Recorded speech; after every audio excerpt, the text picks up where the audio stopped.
بعض اوقات یہ مسجد کے سائلین کھڑے ہو جاتے ہیں، میں آیا تھا میری جیب کٹ گئی، اور رونے لگ جائے گا اور پھر نماز نہیں پڑھے گا، باہر کو نکل جائے گا، اور ہم باہر نکل کے اس کو پیسے دے رہے ہوتے ہیں۔ حالانکہ اپنی ذات کے لیے مسجد میں کھڑے ہو کر سوال کرنا حرام ہے، اور ایسے سائل کو دینا گناہ ہے۔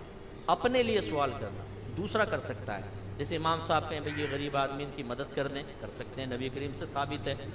لیکن کہیں ایسے ثابت نہیں کہ کوئی صحابی کھڑے ہوں بھئی میری مدد کرو، میں غریب ہوں، بہت دور سے آیا تھا، میرا اونٹ مر گیا، مجھے پیسے دے دو۔ نو، نبی کریم نے اس کو منع فرمایا، بلکہ ارشاد فرمایا اگر کوئی مسجد میں اپنی گمشدہ چیز کو تلاش کرتے پاؤ کہ وہ آوازوں سے بھی میری گم گئی، تو دعا کرو کہ اللہ تجھے وہ چیز نہ ملائے۔ یعنی اظہار ناراضگی فرمایا کہ تم مسجد کے ادب کو پامال کر رہے ہو، ہم اس کو پیسے دے رہے ہوتے ہیں، حالانکہ اس کو دینا گناہ ہے۔ علماء نے فرمایا کہ مسجد کے سائل کو پیسہ دینا اتنا بڑا گناہ ہے کہ اگر 1 درہم دیا ہے تو 70 دراہم اور دو تاکہ اس گناہ کا کفارہ ہو جائے۔ اب ہمیں پتہ نہیں ہوتا، یہ پروفیشنل فقیر ہوتے ہیں، سب کے سب مانگ رہے ہوتے ہیں، کتنے ایسے ہیں ٹک ٹک ٹک دیں۔ میں شیشے نیچے کر کے کہتا ہوں، وہ خاتون ہوتی ہیں کہ چلے میں آپ کو جاب دلواتا ہوں، میرے گھر میں ماسی کی ضرورت ہے، اچھی سیلری دوں گا، آئیں چلیں۔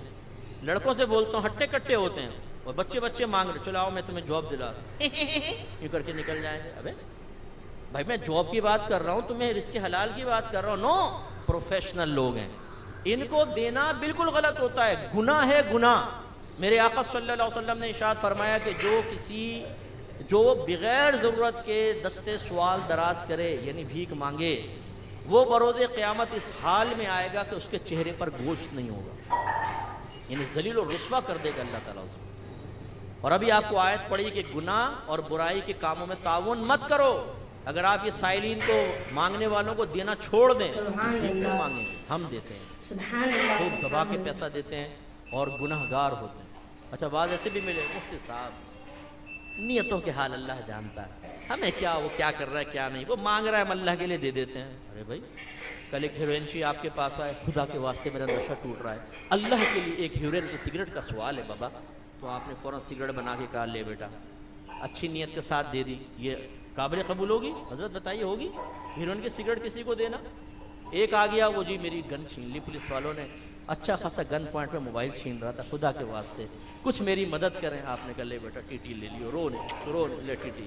آپ کہتے ہیں اچھی نیت کے ساتھ گن دلائی ہے، یہ اچھی نیت سے کیا حرام حلال ہو جائے گا؟ مجھے بتائیں۔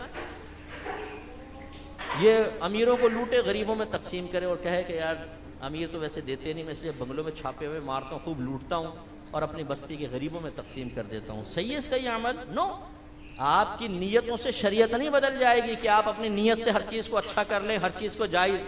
اب ایک آدمی بولے کہ مفتی صاحب میں فجر کی نماز اچھی نیت سے قضا کر دیتا ہوں، اچھی نیت سے؟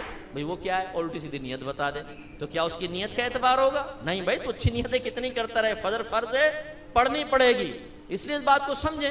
اب جو جعلی ڈبہ پیر آ کر بیٹھ گیا ہے، اسے آتا جاتا کچھ نہیں اور کہتا ہے میں اللہ کا ولی ہوں، وہ کیسے ولی ہو سکتا ہے جبکہ اس کے پاس علم ہی نہیں ہے؟ اور اپنے نوجوانوں کے لیے خاص طور پہ میں آپ کو عرض کرتا ہوں، یہ سب جو میں بیان کر رہا ہوں نا، یہ تعلیمات اولیاء سمجھیں بس آپ، کیونکہ تعلیمات اولیاء قرآن و حدیث کی تعلیم